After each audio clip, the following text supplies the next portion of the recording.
SIR এর প্রতিবাদে আসানসোলে তৃণমূলের বিশাল মিছিল। এসআইআর নিয়ে সরব তৃণমূল। আসানসোল বুধা ময়দান থেকে মিছিল। বিজেপির বিরুদ্ধে ষড়যন্ত্রের অভিযোগ মলয় ঘটকের। এসআইআর ইস্যুতে উত্তাল আসানসোল।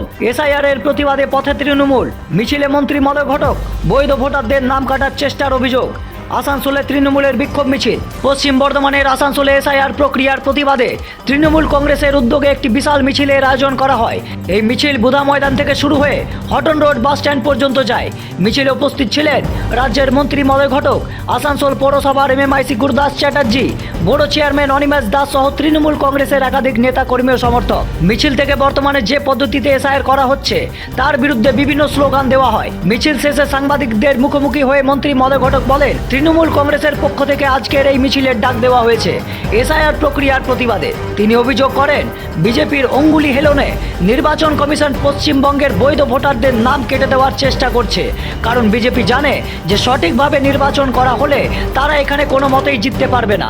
তাই বিজেপিকে জেতানোর জন্য এই ধরনের ষড়যন্ত্র করা হচ্ছে বলে দাবি করেন তিনি। এছাড়াও গতকাল বিজেপির পক্ষ থেকে বের করা হয় পরিবর্তন সংকল্প যাত্রা।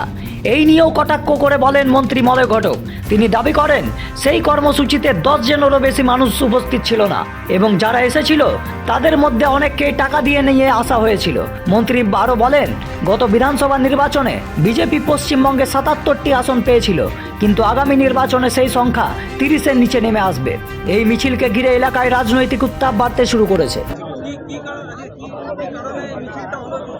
আরে এটা আমাদের পার্টির একটা মিছিল ছিল, এসআইআর যেভাবে হচ্ছে তার প্রতিবাদে। তাতে প্রচুর হাজার হাজার মানুষ আজকে যোগদান করেছিলেন।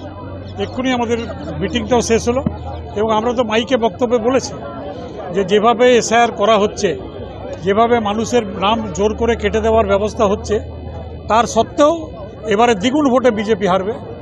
এবারে গতবার 77টা পেয়েছিল, এবার 30টাও পাবে। আসানসোলে দেখা যাচ্ছে বিজেপি পরিবর্তন যাত্রা, রথযাত্রা বার করেছে। দেখলাম 10 জন লোক যাত্রা, মানে কি 8-10 জন লোক ছিল। 8-10 লোক যদি পরিবর্তন করতে পারে, করবে। ওই পরিবর্তন যাত্রাকে নিয়ে বারামতিতে মারামারি হয়েছিল। হ্যাঁ, সেখানে দেখা যাচ্ছে কি অরিজিৎ সিং নিজেই লাঠি চালাচ্ছে। আমি কি বললাম যে 8-10 জন লোক কালকের পরিবর্তন যাত্রায় ছিল, আমি দেখেছি। এবং তাদেরকেও আমি খোঁজ দিয়ে দেখলাম পয়সা দিয়ে এসছে। এবং পরিবর্তন যাত্রার পরে যে সভা বিজেপির পক্ষ থেকে হলো, সেখানে প্রাক্তন কেন্দ্রীয় মন্ত্রী বক্তব্য রাখলেন এবং ঝাড়খণ্ডের প্রাক্তন মুখ্যমন্ত্রী বক্তব্য রেখেছেন, কিন্তু 50টা লোক ছিল না সিট ফাঁকা ছিল। মাঠে, 50টা লোক ছিল না। আপনি দেখুন সিটগুলো।